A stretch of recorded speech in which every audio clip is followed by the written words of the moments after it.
All right, we'll get started. We've got some people still coming in, but we do have a fair bit of content to get into today, so we don't want to spend too much time.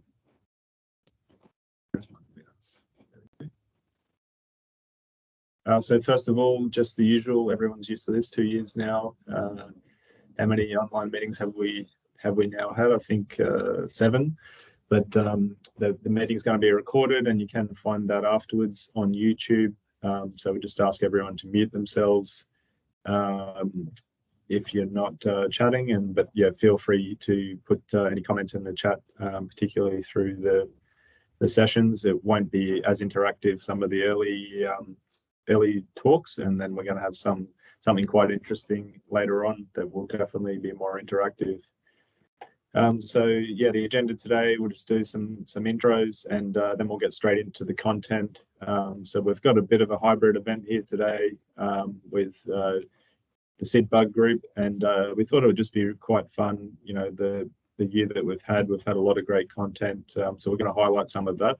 And particularly since we have been doing this online, it's all recorded. So the great thing is it might flag something to you might have missed, and you can go back and have a look at that YouTube recording, because there has been a lot of good content this year.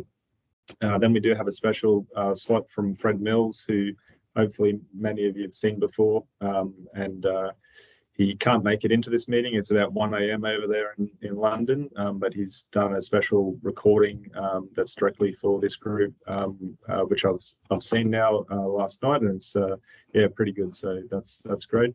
And then we're going to have the Bluebeam Jeopardy game. So that will probably need some explanation, but just keep that in the back of your mind. So a bit about the bugs. I think we've got a lot of returnees in this group, so good to see. But it is a group run by industry with some support from Bluebeam as a vendor, and they do help us to collaborate and share ideas. And there is a super bug group that meets once a quarter, so it is a really good platform for knowledge sharing, and I think that's why everyone's here today. So there is bugs all over the world. There was going to be some people attending from a New Zealand group that's hoping to start next year. They're still sort of finalising the committee on that one. So if you know anyone in your offices in New Zealand, definitely reach out and put us in touch. But there is a growing group, set of groups around the world, and a lot of them are online. So there is some good content on the bug YouTube page, particularly out of the UK. We saw this year some great content they were doing over there. So just introducing the group, I'm Ben from ACOM, and have been chairing the group for the last 2 years now. And then we do have another 2 committee members right now with Lachlan, a colleague of mine, and Shannock, which I think most people know from his various roles in industry and currently working in Bluebeam. But we're certainly keen to hear from anyone that wants to bring anything to the group. Most of the effort is really just getting speakers together, but we're pretty laid back and like to do different things and come up with new ideas. So definitely interested if you're someone that wants to see what that's all about. Happy to have a chat. So yeah, we'll get straight into it, and I'll hand it over to Lachlan, who's going to dive into some of the highlights of MelBUG. Thanks, Ben. You can all see my screen? Yep. Cool. Yeah, I can't believe we're already at the end of 2021 in terms of MelBUG sessions. We've had 3 ones in this calendar year. I think our feedback as of last year was that we sort of got quite quickly into the very technical workflows last year, and there was a bit of a request to sort of ask us to potentially go back to basics a little bit and talk about, how just general ways that people can improve their use of Bluebeam. And in our first session of the year, we had Carol Hagan join us from the States, and she provides some really good content in terms of just general tips and tricks about how to better use Bluebeam and really improve that that focus. And I quite like the one she talked about. You can adding photos and hyperlinks and comments directly to markups. So that's something that I've been using a bit more across this year. We also had Madeline Knoll and Ryan Arnold join us from Melbourne Bluebeam, from the Bluebeam Research Group and the Bluebeam beta testing from the headquarters. And it was really great to see how they're actually engaging with users to try and understand better how to evolve the program and test the program under work conditions. And if it's something that you're interested in terms of wanting to be part of how people actually use it and test it, then I'd definitely recommend going back to that Q1 recording and having a look at it, because there's a definite opportunity there to be involved in what the program actually looks and feels and works like.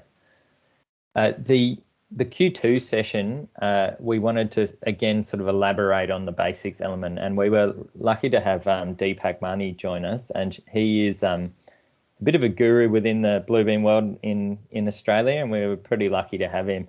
And it was probably one of my highlights of the year, I reckon, because he provided a really good session around just improving the way you use markups, but he just delivers it in a really, really good way, and he's got a good sense of humor. I quite enjoyed it, and did quite a cool one there about 3D markup tools and how you can sort of put comments on 3D models within Bluebeam.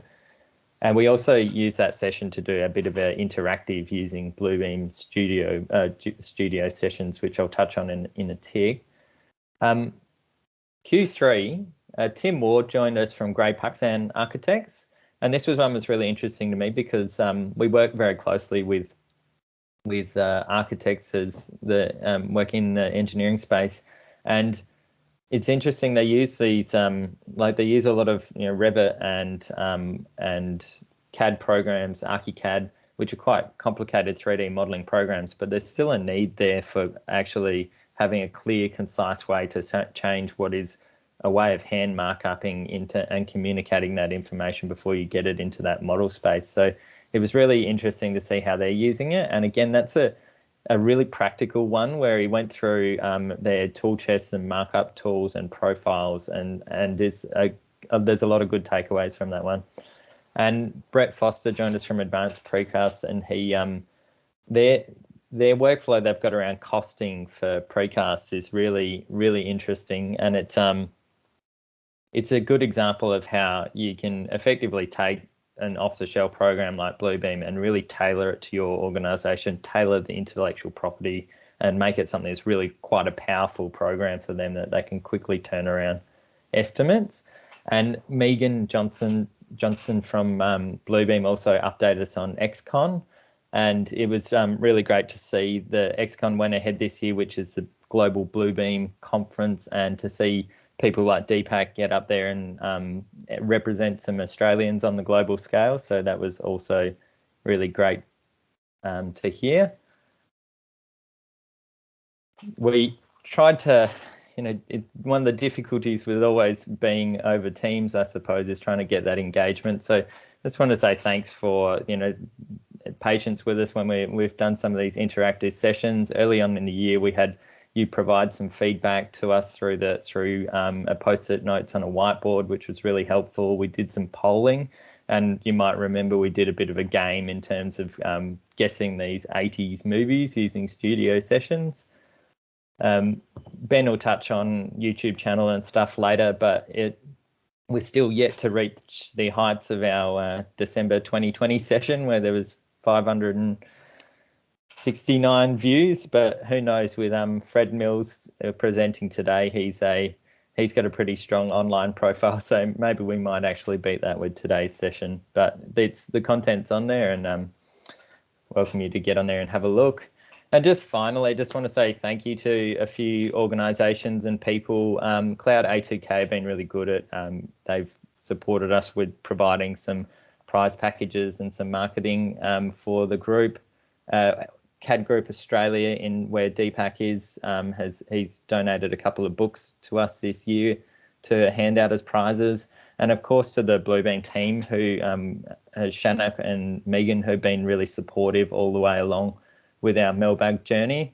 And just finally, just a thank you to the MelBUG committee and Ben and Shannock as well, for making it both, you know, a fun experience to be part of the committee, and also you know, being really efficient in the way that we've been able to run that group. So thank you to them. And that's a wrap for Melbourne for 2021. So I'll pass it over to Nick, I believe, to speak about SIDBUG. Yeah, thanks, Lachlan. Yeah, I will share my screen. All going well. So my name's Nick. I'm the current champion of the SIDBUG. Halfway through the year, we had Russell step down from the role, and he was the one that sort of started everything here in Sydney, and I was sort of happy to take over from where he left off with help from Shruti, Ben, Amin, and David. So yeah, we've had a variety of different presenters over the course of the year, and I thought I did some study over the past couple of days just to revise some of the things that they ran through, and like as always, even when I was going over the content, there were things that I learned or I may have missed during the presentation. So I think that there's always something to learn, and I always come up with something from every session. So we started off with Brett from ADG, and he was talking about how they use Bluebeam at BG&E. He went through sets using custom data fields to do column load rundowns. And for those structural engineers out there, that usually be quite a tedious process, and how you can leverage the measurement tools to help, you know, with that process. And then in the same session, we had Chinook from the other side, from the drafting side, showing us a workflow between Revit and Bluebeam, running through 3D PDFs, some of the navigation tools there, as well as how to use inspecting the model data tree, and then doing markups in 3D as well, and then the workflow back into Revit, and visualizing that and that workflow, which was fantastic. One of the presenters, Suzanne in June, talked about the product design research team at Bluebeam, and I think this is fantastic to show people how else they can get involved in the Bluebeam community, and how they do interviews and surveys, usability testing, and site visits to get feedback from the people that use the softwares, and how they test things. And for anyone out there keen to get involved and be part of that, there is a customer development program which you can sign up to. So I thought that was really great. And then going back to the basics a bit, which is always good, as Lachlan was saying, we sort of went over some of those tools with Ben through the snapshot, flattening, the color processing fill, the alignment tool, combining files and stamps. And then the one I learned about that was actually snapshot the erased content, and also just snapshotting the PDF content was something I learned there. And then the most recent one we had in August, we had an extended presentation from Lynne Larson, who is a Bluebeam enthusiast from the States, and was happy to present very late at night for her. And she ran through a wide variety of the tools she uses in her day-to-day life as a structural engineer. And again, as you see on screen, she ran through quite a lot, and some of the things I took away from it was how to highlight text, and the different, using Control and Alt and Shift instead of just accidentally highlighting the whole page and everything lights up. So there were some great little wins that I think everyone got a lot of benefit out of. Yep, so that was just a pretty quick run through. All the recordings are online, and I might even just throw the recordings to our sessions in the chat. But yeah, if you're keen to get involved, please reach out. We've got the LinkedIn page. And thanks, MelBUG, for collaborating in this session today. That's it. Great, thanks very much. Yeah, it's certainly a lot there, and yeah, I think one of the highlights has been the global ability to get presenters in and really start to hear some of the some of the different regions and how they're using it. I think it's always surprising that we are kind of at sort of more of the bleeding edge sometimes. That's something that we sort of picked up. Some of those ones, like Carol was really good for some of the basics.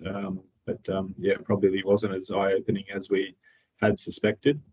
So I guess the group is made up of power users, but also beginners as well. So it is good to have that mixture. But yeah, it's been another good year with a lot of great content. So yeah, we'll share the slide deck out afterwards with the links. But yeah, if you want to share it in the chat, that's great as well.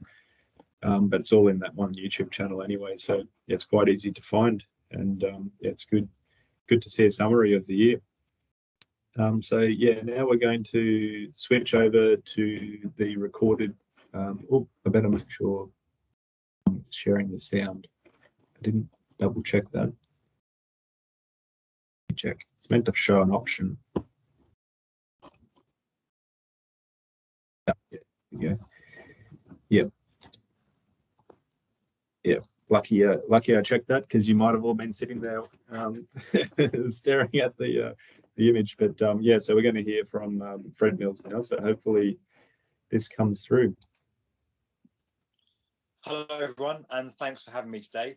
I'm really sorry we weren't able to do this live. I'm also really sorry that we couldn't be there in person. I miss Australia so much. I want to come down and see you guys. This pandemic's definitely run its course, but hopefully we can do that in time. It's a great honour for me to speak to both the Melbourne and Sydney combined bugs, and also a big surprise because I thought Sydney and Melbourne was all the same place. I'm kidding. That's a British guy making a joke, just trying to break the ice. I'm very aware they're separate cities. But yeah, so the fact I got a chance to talk to you today in December, I think one of the last meetings of the year, I thought it would be a really good opportunity to talk to you about some of the things that I've seen happen in construction in 2021 that I think will feed into trends in 2022. Making predictions is always dangerous. I'm hoping you're going to have me back in December 2022 so that you can either laugh at me for getting all these predictions wrong or congratulate me on my incredible foresight, one of the two. Either way, I'm happy to be there. Hopefully we can do it in person as well. That would be really good fun. Now, for those of you who don't know me, my name is Fred. I'm the founder and MD of the B1M, which is the world's largest and most subscribed to video platform for construction. I started the B1M to help try and change the perception of the construction industry. There's a lot of people out there who don't really see the value of what we do, don't appreciate what we do, don't necessarily understand what we do. So with the B1M, we started putting original new video content online on YouTube, free to watch, free to consume. We played into the algorithms. We got construction up there in front of social media tools that people are using all the time to really try and drive and change the perception of the industry. We create all of our own video content in-house. We publish it on YouTube and other social media platforms once a week. We've also recently launched another platform called Tomorrow's Build, all about the future of construction, upcoming trends, things that are happening, unfolding, where the industry is headed, what the shape of building in tomorrow is going to look like. It's going pretty well. We've built a fantastic in-house team of journalists and construction experts. The B1M's just gone over 2 million YouTube subscribers. Altogether, we get over 20 million viewers a month. So it's good. It's good fun helping bring this industry to life and celebrate it and take the message out to the world. The strapline behind my mission, my business, is that we love construction and we want the whole world to love it too. And that's 100% our mission. It's about, making the industry more understandable and more navigable for those people working in it, but also much more accessible for those people who don't understand it or perhaps don't appreciate the value that it has on the world. Now, getting into the trends. First of all, the big one for me is infrastructure. Now, this goes far beyond the US. I think a lot of us have seen the stuff that's happening in America. America this year passed a $1.2 trillion new infrastructure bill, which is absolutely massive. Document itself is equally massive, 2,700 pages. Within that bill, there's all kinds of things. There's roads, there's railways, there's super fast broadband, there's water utility upgrades, there's railway upgrades, there's hyperloop, there's all kinds of stuff that America's spending money on and investing in. Now, the reason I say this is because obviously America's a little bit different because they're a bit behind on their infrastructure and they do have a need to invest significant amounts of money in order to catch up. But a lot of governments around the world, particularly in the wake of the pandemic, see infrastructure spending as a really big way of being able to boost their economies, to get money into the construction supply chains, to drive growth in the construction sector, to create jobs in their economies. So I think we're going to see a lot more infrastructure spending by major governments around the world. We're already seeing it by the Australian government, we're seeing it by the UK government, the US government, Japanese government, China in particular as well, doing massive infrastructure work. So already we're seeing a trend towards money going towards infrastructure. And I think for the industry, that means even if those of us that don't work for companies who deliver infrastructure projects, I think we're going to be affected by it in some way, will be touched by it in some way, and even outside of work, our lives are going to be impacted by it in some way. So look out for infrastructure in 2022. I think we're going to see some massive projects and some big government commitments. Next one for me is the war for talent. I think as many of us have probably heard of or encountered or even been a part of, there is this kind of great resignation going on at the minute. There are all sorts of people changing careers because there are opportunities available as economies are bouncing back from the pandemic. Equally, there are people who have perhaps lost their jobs or lost their livelihoods in the pandemic who are now finding themselves in new roles, in new sectors, in new industries. And for construction, that's quite interesting because for a long time, we've been faced with this dynamic here where there's increasing demand for buildings, there's increasing demand for higher quality buildings built in a more efficient way, built in an incredibly sustainable way. But at the same time, we've had a shrinking skilled workforce. And what this has done is really driven this need to look for the industry to look to automation, to standardization, to digital construction, robotics, all those sort of things that can basically kind of replace manual labor and replace people in some way. But what this is also doing, I think, is forcing the industry to really consider how it draws talent in and what kind of people it should attract to work in the sector. I think, particularly as we're seeing other people, as I said, either leave their jobs or find themselves having to look at new careers, construction's got a great opportunity to bring those people in. And as those people come into our sector, we're going to see big disruption, I think, to our business models, to the way companies think, the way companies behave, and how they employ people. I think the other thing that really strikes me about this is what employees want these days, and it's different to what it was before. I think, you know, the 9 to 5 with a set salary with set benefits is one thing, but I think today's talent want to feel like they're making a difference in the world. They want to feel like they're adding some kind of social value, that their job means something. And for me, the construction industry is one of the biggest industries that does that. It's the industry where you can shape schools, hospitals, homes, the infrastructure of the world that affects everyone's lives every day. Even just on the climate change side, you know, this industry has a huge impact on climate change. And if we can build more sustainably, that can make a big difference on our planet. I think getting across that value proposition to people in this war for talent with all those other industries out there is really important. So I think now more than ever is the time for things like I'm doing with the B1M, but many other industries as well, many other initiatives as well across the industry, all about how we really attract the best talent to this sector. Now's the time to tell our story about how we can make a difference and build a better world. And we need to do that in a way that, as I said, attracts the best talent in. So an exciting time for talent. I think talent and the people we are working in the industry, retaining them, keeping them excited, keeping them motivated, is going to be a big thing in 2022. Now, next one for me, as if it was unmissable. I mean, hopefully this one's not going to be one that I get wrong. Sustainable construction is absolutely massive. It's not just a fad anymore. It's not just a nice to have. It's not just something that, you know, a group of people on the side are kind of chatting about. This is now a central, critical plank of the world that we are building and the future that we're building altogether. So particularly off the Paris Climate Agreement, but also off the COP26 conference in Glasgow this year, there is a real renewed emphasis now by governments around the world, by societies and publics around the world, to build in a much more sustainable way. Construction, if you didn't know, the built environment, if you didn't know, contributes to 40% of all greenhouse gas emissions. The construction process itself contributes significantly to climate change. Something like 8% of all greenhouse gas emissions come from concrete manufacture. But the built environment, the existing built environment and the one we're building, contributes to 40% of all greenhouse gas emissions. So if we can build in a more sustainable way, if we can operate our built environment in a more sustainable way, we can have a huge impact as a species on climate change, on protecting our planet for the better. So construction has a huge role to play in this. We're seeing all kinds of things come in. As I mentioned, concrete is a pretty terrible material for the environment, but things like sustainably managed and sustainably forested timber are much more sustainable, much more useful.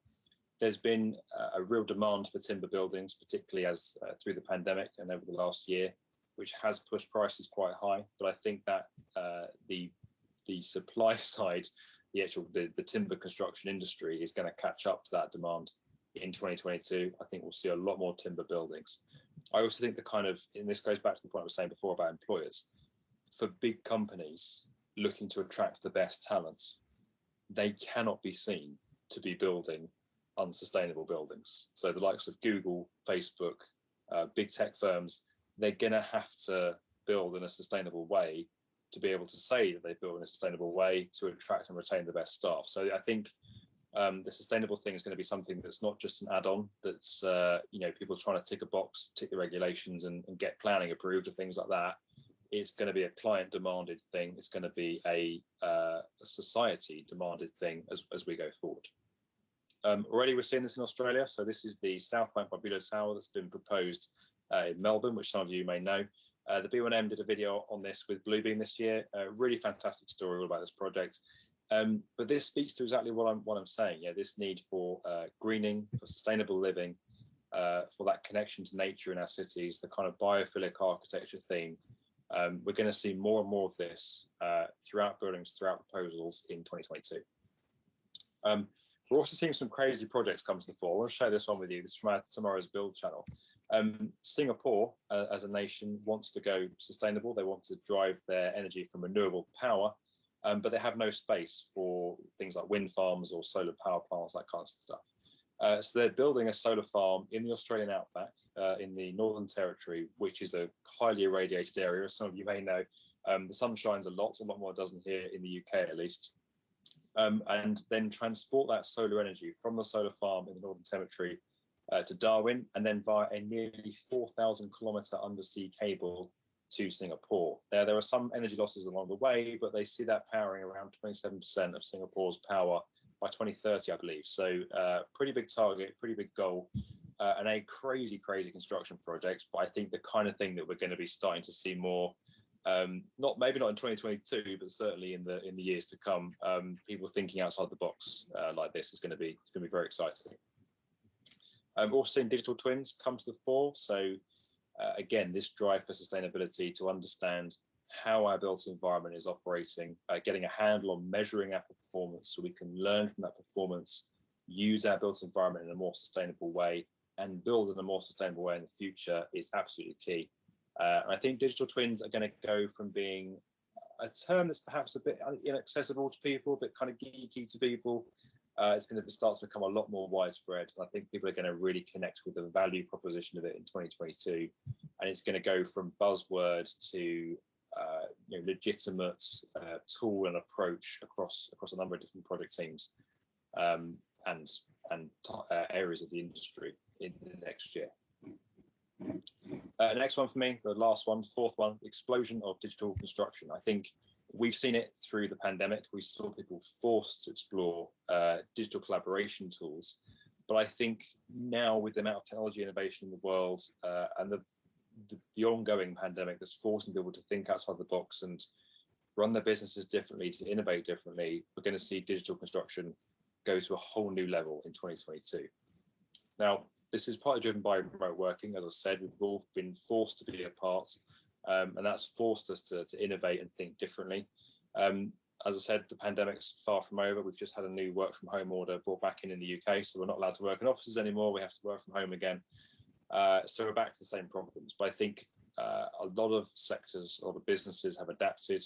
And for construction, this has been going on for so long now that it's gone from something we've had to deal with for a few weeks to the norm and the way of working. But I think it's going to go to a new level in 2022. Digital collaboration, as you know, obviously users of Bluebeam here today are very familiar with digital collaboration on construction sites. I think we're going to see this go a lot further, again, as it becomes more normalized, as it becomes the common language, it becomes the DNA of the industry. It's going to be fantastic to see that take off. I think within digital construction, it's obviously a huge area. There's all sorts of things in there like BIM, digital twins, digital collaboration, all that kind of stuff. there's also some really cool tech happening. And this is partly driven by this situation I described earlier about the shrinking skilled workforce, but the demand for more buildings that are higher quality, more efficient, more sustainable. Things like this robot built house was actually constructed in Perth in Western Australia, so not too far from you guys, or closer to you guys than I am. I know Perth is a very long way from where you are, but it's much closer to you than I am, at least. So things like the Hadrian X robot by the Hadrian X robot by FBR. An incredible project. Again, we feature this on tomorrow's build. Shameless plug, but there's a good video about it on tomorrow's builds. Tools and innovations like this and tech like this coming to the fore as the industry tries to tackle its crises, tries to solve its problems. We're going to see a lot more of as well. Now, there's obviously a load of other things happening in the industry. There's lots of stuff going on, but I've got 10 minutes to talk to you, which I'm probably over by now. But these are the kind of 4 things I see. These are the 4 trends that I've predicted. They are here, they're in writing, they are recorded on a Zoom presentation. So I've got no getting out of it in December 2022. I've either got this bang on or I've missed it massively and I'm going to be laughed at in a year's time. But they're my thoughts. That's my insight based on the kind of work and the stuff we've been doing at B1M. As I said, I'm really sorry I can't be with you today. It does mean I can't answer questions right now, which is really annoying. But if you have a question, send them through to the organizer of the event and they will email them over to me and I'll be able to answer them. I haven't asked them about that, by the way, in advance. I'm kind of asking them now through this recording. I hope that's okay. But if any of you have any questions, get them over in an email and I'll be very happy to answer them. And hopefully that can be some form of interaction that is very different to what we've currently got going on. But yeah, thanks for having me, guys. It's been great to be here. And I hope you have a good rest of the meeting. And I'll see you soon.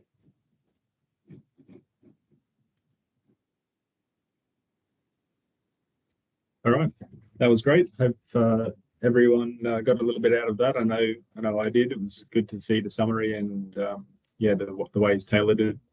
Really highly recommend checking out that YouTube channel. Amazing content and yeah, really unbelievable the detail they go to. So I was part of that South Bank by Beulah case study that they did, which I think was about 4 months from start to finish.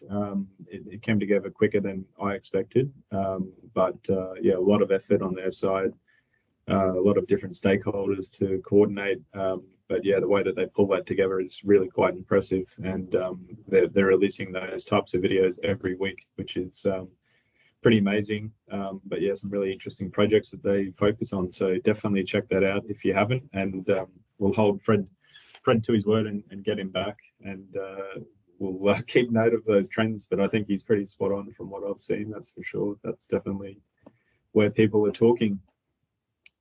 All right, so now we're heading over to Shannock with Bluebeam Jeopardy. So we do have some prizes today included in this little effort. So it is going to be a bit of a logistical nightmare to make groups and do all that. So bear with us. But once we get going, it should be pretty straightforward. But I'll let Shannock introduce what we're going to do today. All right. Yes, technology. Let's see how well we go. So first of all, microphone's working fine. You can hear me? Yep. Fantastic. All right. So I'm going to include some sound because this part, I can't share sound. Oh, no. I found some Jeopardy music. Sounds awful, but I love it. So anyway, we'll just stick to this. I'm not going to hum for you. I'm sorry. Let me see. All right. When you share your screen, it should give you the option. Did it say you couldn't? Look, I did and just said no can do. Look, I'll try one more time just to have a crack at it. All right. Include background, computer, couldn't share sound, go to your device audio settings. Takes too long. All right, we're not going to do that. All right. I think it's because I connected my mic and it's throwing everything out. All right, you can see my screen okay? So welcome to Bluebeam Jeopardy game show. Hope you're enjoying that. Let's see. All right, so thought we'll have some fun. So we're going to split you up into teams. So we've got 20 people. So yeah, teams of 5. So plus there's us, Ben. So we do. We can really cut through people. 3 teams or 4 teams. We'll see how we go. Make sure you tell me. All right, so we'll split you up into different breakout rooms.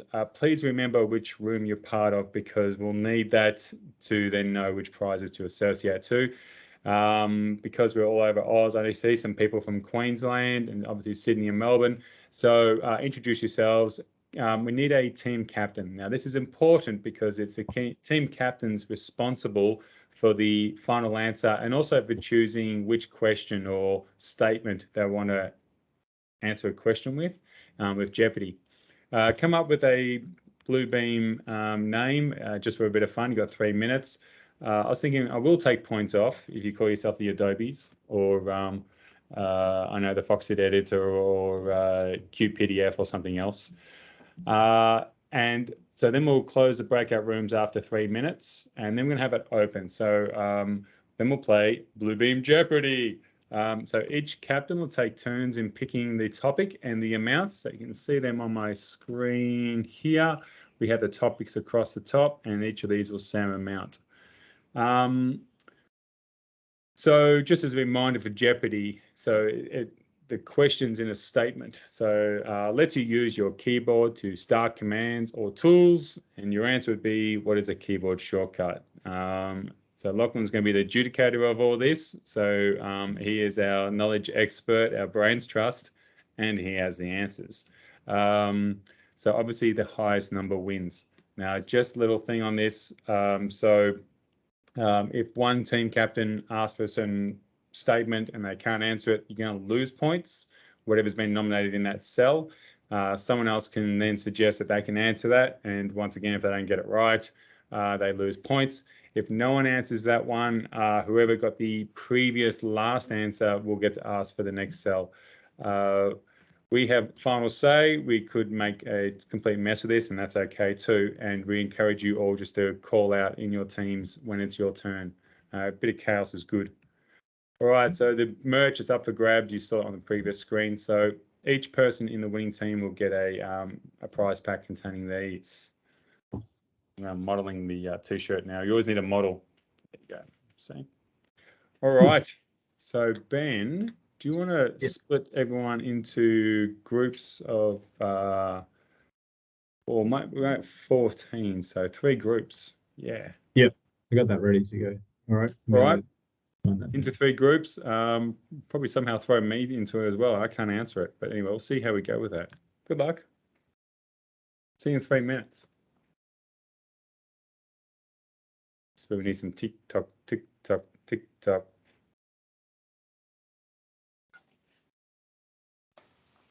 I have to play it off my phone, Shan, or something. Yeah. I'll have a look at my settings while everyone's in their meeting rooms. Does that work? I don't know if they're going, Ben. Not yet. Oh, wait. Maybe.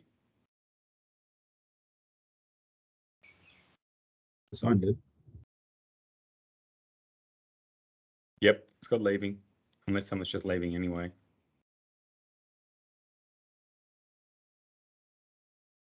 I've got to click it again. Make sure we edit this out of the YouTube one so we look like we're more professional. Doing something. Here we go. Got something on my moved screen. as well. Thought that We might moved happen. in 10 seconds.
Oh,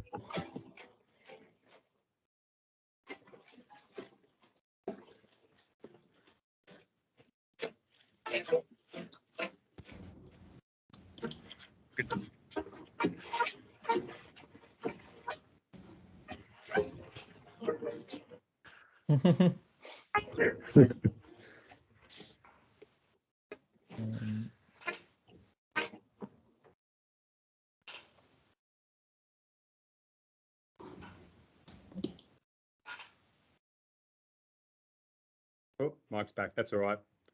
I'm I was back. just saying, I was glad that was really smooth and my microphone wasn't working. All right. Here we go, everybody. I will take in order of team 1, 2, and 3. 3 teams definitely, Ben? Yep. Cool. Don't say 4 now. All right. So I encourage everyone turn your microphones off mute because the more chaos, the more fun this will be. Like, you know, something we did a bit of a test run, I'll let you know, and we didn't do so great either. So it's really not about doing a great job. It's just about looking silly and having a bit of fun. And someone's going to win some way, even if they, you know, it's minus 100 beats minus 500. That's still a winner. Okay, we can all be winners, but only one gets a prize. So, room 1, team 1. So, who is your captain, and which one do you pick? And everyone else in room 1, get ready to call out stuff. Okay, so room 1, we're Lord of the Markup. All the markups, nice. From the Fellowship of the Bluebeam series. Oh, you actually did really well. I wish I was giving extra points, but I'm not. All right, Lord of the Markup. What would you like? We didn't end up getting to chat which one would be the preference. Let's go We'll just to keep going. Yep, go on. let's go editing documents, and we'll go for 400. All right. What feature lets you compare 2 or more PDFs by converting each document to a different color and stacking them on top of each other? Tim, if you get this wrong, because that's what you did, if you get this wrong, you're in big trouble. What is overlay pages? Oh, yes, that is correct. So Tim gets points. All right. I get spacebar. What is overlay pages? All right. That'd be pretty funny if Tim just gets everything now. You know, it's the same before. All right. I'll just be impressed. What would you like next, team 1? I've forgotten the name already. Let's go Bluebeam Basics for 400 as well. How many more is on your team? Who else you got there? Myself as well. Yeah, 3 others. Yeah. Right. This is where I would go to see who placed the markup, while here I can also filter and sort markups. With the markups list? Yep.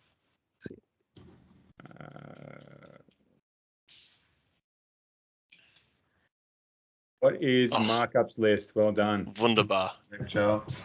Just gonna smash this thing. All right, next. Does someone else wanted to choose a topic from the team? Random and useful 500. Going big. Going big, yeah.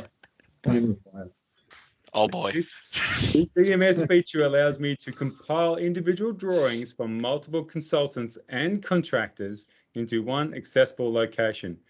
It can even produce a hyperlinked drawing log file for me. Oh, Let's do this. is there someone to jump in? Oh, but We can all talk. yeah. And then the captain says the final answer. Before we phone a friend, is this not just staple or combine or? Captain, what's your choice? Let's go From multiple consultants and contractors. Is that a studio session? This DMS feature allows me to combine drawings from multiple consultants. Can we phone a friend? What does DMS stand for? Document management system. It's Okay. It's a studio project. All right. What's your final answer? Captain. Which room one for me? Oh, I'm just trying to think like whether that is the Bluebeam Studio session. What do you reckon, guys? Risk it for the biscuit. Yeah, let's go. What is Bluebeam Studio sessions? No, I'm sorry, that's not the point. Anyone else like to have a crack at it? Yeah, why not? How do you feel? Is it PDF? Is it PDF packages, Matt? What God, is PDF packages? embarrassing. I don't know why you Good called up guess. to tell me that. But not correct. All right, Team 3, you want to have a crack? I mean, yeah. What was So that? What's Tessie your- doesn't Sorry, have that was any. team 3. That's all right. I can No, fix it's team 2, I think. it. All right, I will. What is so team 2? We get to try. Yes, you can try. You don't have to. Because then I go in the hole. I don't know what it is. The only document management system that I know of in it is the Bluebeam Studio. So what is Bluebeam Studio? The answer was Bob's Bluebeam sets. Oh, You hacks. This was a user group. That's all right. All right. Well, that we're means we also go back gutted. to we go back to team 1. What would you like to choose next? Let's go. Haven't done collaboration tools yet, so let's go collaboration tools for 400. This storage system allows you to upload and manage any file type, including RVT, DWG, PDF, and CSV. Surely that's got to be the Bluebeam. What is Bluebeam Studio Sessions, doesn't it? Yeah, studio sessions. Just dig a little bit harder. Will I lose points if I say project-wise? Bluebeam Studio Sessions projects. What is Studio Projects? Well done. Well done. All right. Next. Let's go. What haven't we done yet? Features galore, I guess, for 400. This feature can host up to 500 documents at any one time and be uploaded to servers in the US, UK, Germany, and Switzerland, and Australia. Several lands. So that's probably what is Bluebeam Studio Sessions. That is correct. You're smashing it, guys. Yeah, All right, next. very impressed. Let's go Bluebeam Basics for 500. This flagship feature has allowed users to customize and share Office standard markups across an entire team, business, or project. Is that tool chest? Team? Yeah, I believe so. Yeah, I'd be saying what is tool chest. Yeah, Owning it. nice work. All right, next. Let's Actually, disappointing you getting it right. Okay. let's go features galore for 500. All right. A feature review that applies itself like paint, spreading across the PDF until it comes to a solid line. Highlighter. Team? What paint spreading across the PDF comes to a solid line?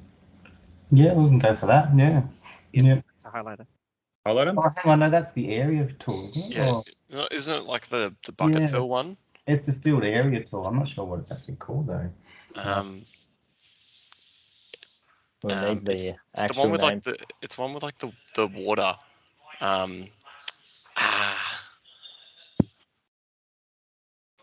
Yeah. Dynamic fill. Oh, is that it? Yeah. Let's go. I reckon that I sounds think it's right. the highlighter team. But anyway, because Oh, you reckon it's Well, highlighter? what's the fine answer, guys? yeah, because it automatically changes into a solid straight line, whatever. Jesse, are you on their team? I reckon let's go dynamic. Tessie's on a different team, but she's being generous. Okay. Yeah, that's very nice. All right, sorry. What was the final answer, Tim? I think as yeah, it is. I think as what is dynamic fill. What is dynamic fill? Got it. Is that how long it took you to open Bluebeam and have a look at it? Or? Yeah, Tessie's a male. He's a MEP down in Geelong, I think. Tessie. All right. There's still more opportunity for the other teams. Should we just let other people have a crack just because we're going to share it around and we can make up rules as we go along? Yeah, let's do that. Yeah. Right. Team 2. What would you like? Because we've had enough of team 1. They might win with this lead. It's not rigged. Are we team 2? Yeah, Yes, we're team 2. Ah, right. Well, random and useful 400. All right. This new feature in Review 20 helps you find functions in Review that you can't seem to find. Pretty sure that is what is find functions and commands. Mark? Adjudicator? It's the I can't better adjudicator. that other than to say, what does the search bar do? Or what's the final answer, Mark? Go with the one before. Right. It's the adjudicator. I'll accept that as a correct answer. Oh, The correct answer is find tools and commands. what did I say? Find functions and commands. Yes. Yeah. Nick, as an engineer, mate, you either 100% right or you just. I just want somebody to have a decent crack at team 1. So. Mark, what's next? Yeah, let's go for edit. Let's go for some big numbers. Editing documents 500. All right. This feature is leveraged to create project dashboards or link section callouts to their corresponding documents. Oh, I'm not going to get this one. Mark, you just talking before about a big project. You've been needing this all over it. Yep. I'll be paying attention to the answer then. Nick, is it some kind of linking or hyperlinking? Of Yeah, a batch hyperlink? Or is it just hyperlink? I'm not sure. We'll need the correct choice out of those ones. And we might have to go TikTok time. But I saw the warning for 5 minutes left. I've got nothing. Go just with basic hyperlink. What do you reckon, Tom? What is hyperlinking? Well done. It's too easy. I've had another team 2 already. I'm overthinking this. Team 3, have a crack. Yeah, team 3. We okay for time, Ben? Yeah. Couple minutes left. No, stitch up. Right, yeah. Why not? Collaboration tools, mate. The highest one for collaboration tools. Go big. Yeah, go big or go home. Let's right? go back to 0. Did you know you can recover closed sessions or project? I simply go to this website. I have to be the admin project or session. So good luck, mate. Oh, the worst part is I have used this. I just can't remember what it was. Studio Sessions Online. What is Studio? Oh no, sorry. What is Bluebeam Studio Dashboard? Is that the right one? No, I think I got it wrong. Close. It's close. It's close. But probably not close enough at the moment. Lynne.com. Tessie, do you have anything on the? You want to chuck in the chat? Tessie's got no microphone, but he can chuck something in the chat if he wants to.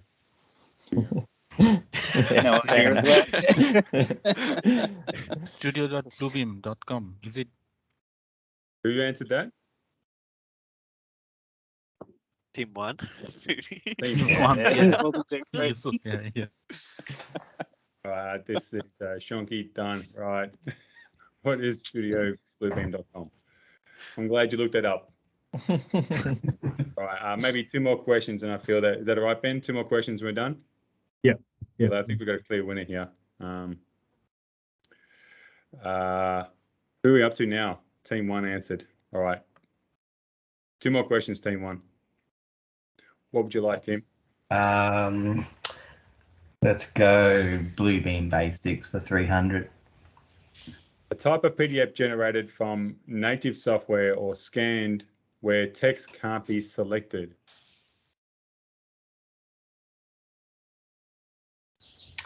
Wikipedia generated native software or scanned. Native software being like AutoCAD, maybe MicroStation, Revit.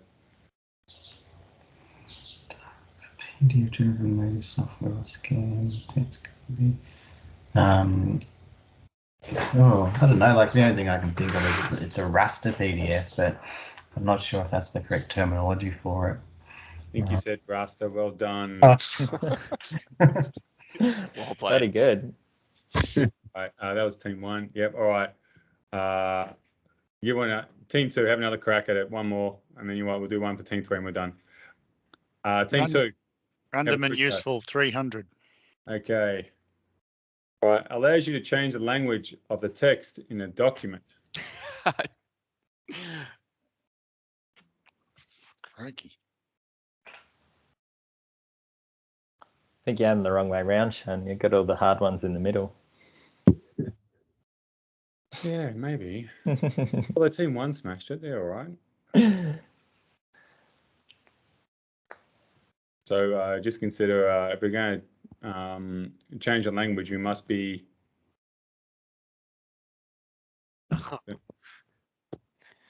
Some kind of translator. We're getting close. All right. Say, what is a translation tool? I don't know. Go ahead, Mark. Judicator. What do you think? I think Tessie had an option there in the chat. What can I do with regional tools? Is that a potentially a steal there from Team 3? I'm a bit biased because I was in the Team 3 chat, so I'm trying to. I think Team 3 answered that one right. That was what it's translating. All right, one last crack at Team 3. What would you like, Phil? Well, let's go features. Yep. Why not? I'm suggesting you just do the hundreds, so you at least get one right today. Well, I'm happy to go 100. This feature automatically generates unlimited hyperlinks based on a file name, page label, or page region. Man, you demoed this about 300 times at least. You must know this one. I should know. That's batch hyperlinking, right? Very close. What's batch link? Yeah, all right. Well done. Well done, everyone. Our clear and present winner is Team 1 today. Congratulations, Team 1. Team thing that's Lord of the Markups. Is that right? That's a lot of markups. Yeah, well done, team. Good effort, guys. The journey continues for us. All right. I will stop sharing. Thank All you right. very Yeah, much. so if you're in team 1, just put it in the chat. I think I can get a log, but just in case I don't get the record, just put who you were in the chat now. That would be great. All right, so yeah, we've run a little bit over, so I won't spend long wrapping up, but yeah, thanks very much. I know for Melbourne, we're sort of looking ahead to next year already, and we'll be looking somewhere around March, the same sort of time. We'll see how things are transpiring. It would be good to do some face-to-faces next year, but I think we've got a good online presence now as well. If you haven't signed up to the LinkedIn group that we've got there, be sure to check that out. I know a lot of you are, so we do share what's going on that. That's the best channel. You can get in contact with us, and as Fred said, feel free to share questions that you might have for him. It's a good opportunity to ask him some interesting things. Feel free to send that via email to ourselves directly, or we've got a committee email as well. And as we mentioned today as well, we've got the YouTube channel, so it's got all the recordings there from Melbourne and Sydney, and also globally. There's quite a few recordings on there now, so be sure to watch out for that later for this meeting. But yeah, thanks very much for attending, and we'll see you all again next year. I hope that was a bit of fun and some interesting content there from Fred. So thanks, everyone. Thanks, everyone. Thanks, everyone. Enjoy the break. See you guys. Take care. Thank Thank you. you. That was Merry fun. Christmas all. See you later. Hey, guys. That's right.